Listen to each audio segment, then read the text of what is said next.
Alright, so welcome to my channel. Welcome back to Rusty William. Good evening, everyone. I just have one more question for everybody. First, it was apa yang Anda lakukan untuk keluarga sebagai karyawan kapal pesiar yang mana sampai saat ini masih dirumahkan ya, dan apa usahanya di saat pandemi? Dan jawabannya adalah yang saya alami sebagai karyawan cruise ship yang dimana masih dirumahkan pada saat pandemi. Jadi usaha yang saya lakukan adalah pertama selalu memanjatkan doa ya kepada Tuhan, duduk bersama sama keluarga, jadi think positif, saling support each other antara saya dengan suami, dengan mertua, dengan orang tua, dengan adik-adik, dengan tetangga juga bisa kita sharing each other ya, about the knowledgeable, about the business, about the passionately. Jadi apa yang harus kita lakukan pada saat itu yaitu bersyukur. Ya, bersyukur kita diberikan kesehatan, satu, dua, bersyukur kita diberikan waktu yang sangat panjang untuk stay dengan family, ketiga, don't give up. Nah, usaha yang selanjutnya kita lakukan adalah berusaha untuk mencari pekerjaan yang dimana pekerjaan itu sangat positif untuk kita semua. Nah, contohnya saya juga pernah berjualan buah-buahan seperti berjualan manggis, berjualan jamu kristal, berjualan pisang, berjualan gula merah, dan juga saya sampai berjualan rontal anyaman ya, kayak jahitan yang di Bali kita bisa, kalau misalkan buat Banten kita tuh buat ketupatnya, kita tuh buat tamiangnya, kita tuh buat apa namanya sampian kalau kita di Bali. Jadi just survive your life. Saya tidak menyerah pada saat itu ya, walaupun saya masih hamil hamil tua pada saat itu, tapi saya bekerja untuk keluarga, bekerja dengan suami, bekerja dengan adik-adik saya, saling support each other. Jadi di sini pentingnya yaitu saling memahami satu sama lain. Usaha yang kita geluti kalau sudah bersama-sama itu pasti akan langgeng, pasti akan hikmat rasanya gitu loh. Jadi saya tidak pernah mengeluh di saat saya hamil tua pun, saat saya hamil 8 sampai 9 bulan dan sebelum lahiran, di saat pandemi itu saya masih survive. Jadi saya menggunakan sosial media seperti marketplace, seperti misalkan Instagram, misalkan Facebook, dan status-status yang ada di WA, di WhatsApp ya, status yang ada di Friendster, di Twitter, itu sangat membantu untuk menunjang bisnis kita, dan itu free. Cuman kita harus menyediakan salah satu sinyal internet yang bagus, walaupun kita mencari ya nebeng misalnya ya, nebeng sama teman, sharing tethering, beli kuota. Nah, itu sangat membantu kita untuk survive ke hidup selanjutnya. Jadi dari situ saya belajar alangkah baiknya kita bisa mengirit apa yang kita punya gitu loh. Misalkan kita punya duit 1 juta, jadi 500.000 kita bisa pakai modal usaha, yang 500.000 kita bisa keep untuk survive hidup ke depan. Nah, misalkan untuk beli listrik, untuk beli beras, untuk beryadnya, kalau kita di Bali beryadnya itu seperti misalkan kita bersedekah ya. Ketiga, kita bisa keep sedikit untuk emergency ya, yang namanya kita seorang manusia kan nggak tahu kapan bisa sakit, kapan kita bisa tumbang, kapan kita bisa kelaparan ya enggak. Jadi itu harus di arrange semaksimal mungkin. Di sini saya bisa mengutip pelajaran dari pandemik ini, diajarkan sebagai manusia yang memiliki pola hidup sesederhana mungkin. Nah, di sini kita survive hidup itu yaitu sambil belajar. Ya, yang kemarinnya hura-hura dengan uang 10 juta bisa sebulan habis ambles. Nah, sekarang 10 juta tuh kita bisa survive untuk setahun. Gimana caranya gitu loh. Jadi di sini saya sangat bersyukur juga punya teman-teman yang pernah bekerja di selebriti, yang masih bekerja di selebriti.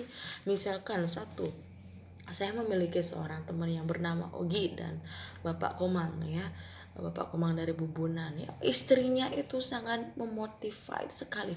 Istrinya beliau itu sangat-sangat mendukung satu sama lain. Misalkan Mbok Made Derestayani, beliau itu memiliki kemampuan untuk membuat kue, membuat mau membuat roti, dan rotinya itu tidak kalah saing gitu loh.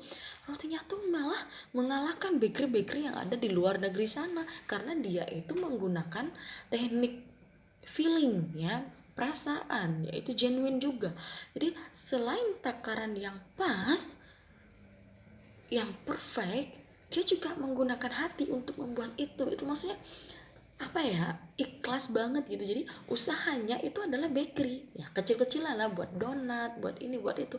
Jadi dari usaha itu dia bisa membantu teman, yaitu saya. Di saat saya tumbang pun bersama anak sama suami, yang pas saat itu kita lagi sakit, beliau bisa donate itu loh. Donate itu berupa materi, berupa uang, dan juga beliau sampai menolong saya tuh mengirimkan donat gitu loh. Dan donatnya itu asli banget rasanya, lebih dari donat-donat yang ada di luar negeri. Jadi saya tuh proud. Kedua, misalkan saya ambil contoh Koming ya. Di sini Koming itu istrinya dari Ogi, dari Seririt. Jadi dia tuh bisa survive hidup. Kayak misalkan menjual ceker mercon. Ceker mercon itu pedas, enak banget, nampol banget di lidah, nampol banget di hati ya. Terutama buat aku yang nyoba pertama sampai mau nyoba lagi. Dan dia tuh bisa survive bawain dari Seririt ke Singaraja. Ya itu. Jadi kunci suksesnya adalah saling bersyukur, saling berbagi, dan saling mendukung usaha teman satu sama lain. Beliau juga tidak pernah yang namanya menyerah. Dan beliau Ogi ini sangat-sangat ikhlas untuk membantu teman. Jadi misalkan banyak teman ya, contoh-contoh teman yang lain sangat-sangat mendukung saya di saat saya jatuh, di saat saya membutuhkan bantuan, dan di saat misalkan saya juga mengutip pelajaran dari Pak Rudi yang jualan pizza di Kaliasem. Dia itu sangat-sangat baik banget. Selain dia dicoba dengan beberapa penyakit yang dia derita sampai sekarang dan sudah sembuh, itu disupport sama sang istri juga. Jadi dia tuh sampai membuat food truck ya, yang satu-satunya di Lovina, food truck yang dia jual pizza, burger, dan emang dia tuh di kapal sebagai chef. Jadi I get for free from him. Jadi beliau tuh sangat-sangat mensupport. Jadi saya juga sangat bersyukur memiliki teman-teman selebriti yang the waste-nya tuh masih dibawa sampai di rumah. 5 pilar itu masih terbentuk di kehidupan kita sampai next kehidupan kita selanjutnya ya. Jadi I'm proud of Celebrity Cruise Ship juga mengajarkan kita genuine kepada siapapun itu. Jadi selain itu kita emang harus respect each other ya, say something. Jadi itu sangat berharga untuk saya di masa pandemi ini. Di sini saya belajar untuk untuk lebih hidup sederhana, lebih bersedekah, lebih respect ke teman-teman yang masih jatuh. Walaupun kita sama-sama kerja di kapal, jadi terkadang kita memiliki beberapa kendala dalam material ya. Jadi dalam materi juga ya, saling membantu. Ada Pak Putu Rangken, ada juga Putri, ada juga banyak ya teman-teman yang mensupport saya di sini. Nah, dari sekarang saya bisa menilai bahwasannya sahabat adalah part of family as well. Walaupun kita beda blood ya, beda darah, cuman prinsip kita satu, saling menolong dan saling membantu ya. Jadi di channel selanjutnya saya akan memiliki beberapa tips clicks untuk hidup lebih maju lagi ya. So salam rahayu dari Resti William Lovina. Thank you, bye bye. Santi.